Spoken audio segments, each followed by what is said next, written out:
শিম, আলু, ফুলকপি, পুঁইশাকের পাতা দিয়ে আজকে খুবই মজার একটা রেসিপি তৈরি করব, মানে ভর্তা তৈরি করব। শীতকালীন সবজি আমার কাছে মনে হয় 99% মানুষের কাছে অনেক বেশি পছন্দ, বিশেষ করে ফুলকপি, বাঁধাকপি, টমেটো, শিম, এইগুলা কতগুলো শীতকালীন সবজি আমি নিয়ে নিয়েছি। পানির ভেতরে পরিমাণ মতো লবণ, সামান্য হলুদের গুঁড়া দিয়ে ফুটাই নিব ভালো করে। পানিটা ঠিক এরকম ভাবে ফুটতে শুরু করলে যাবতীয় সবজিগুলো একে একে ওর ভিতরে দিয়ে দেবো। আমি সবার কাছে ক্ষমা প্রার্থী, কারণ কিছুদিন আগে আমি অনেক ধরনের বাদরামো করে ফেলেছি, যেটা আমার আসলেই উচিত হয়নি। তো নিজে দোষ করেছি, তার জন্য ক্ষমা চাইতে কোনো লজ্জা নাই। আমি সত্যি অনেক বেশি দুঃখিত, আই এম রিয়েলি সরি। তো সে যাই হোক, সবজিগুলো ভালো করে আমি একেবারে বয়েল করে নিয়েছি। মোটামুটি আমার সমস্ত সবজিগুলো কিন্তু সেদ্ধ করা শেষ হয়ে গেছে। এখন পানি থেকে তুলে নিচ্ছে একটা প্লেটের উপরে। এই ভর্তাটা যেমন হেলদি তেমনই পুষ্টিগুণে ভরপুর। তোমরা চাইলে এটা প্রতিদিনের সকালে রুটিনে রাখতে পারো। আমি তো প্রায় এটা খাই, বিশেষ করে শীতকালীন সকালে, কারণ এই সমস্ত সবজিগুলো শীতকালে অ্যাভেলেবেল পাওয়া যায়। এটা খাইলে কোনো গ্যাস্ট্রিকের ভয় নাই, যে সে সকালের খাবার এটা রাখতে পারো। সকালে মনে করো যে একটু নর্মালি ভর্তা আর একটু ভাত, এটাই যথেষ্ট।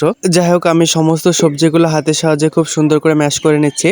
গ্যাস্ট্রিকের ভয়ে আমি এখানে শুকনো মরিচ ইউজ করিনি, এখানে কাঁচা মরিচ কুচি করে দিয়েছি আর সামান্য একটুখানি পেঁয়াজ কুচি। ভাই জাস্ট একটা টমেটো হলে এটা 100-এ 100 হতো, কিন্তু টমেটো যেহেতু নাই এজন্য আমি একে 85% দেবো। ঝাল আর পেস্টটা ভালো করে ম্যাশ করার পরে উপর থেকে জাস্ট একটুখানি সরিষার তেল অ্যাড করে দিচ্ছি। স্মেলটা খুব ভালো আসে। আমার মতো যারা পাবলিক আছে, যারা হাজার খেলে কখনো মোটা হয় না, তোমরা আলুটা অ্যাড করতে পারো।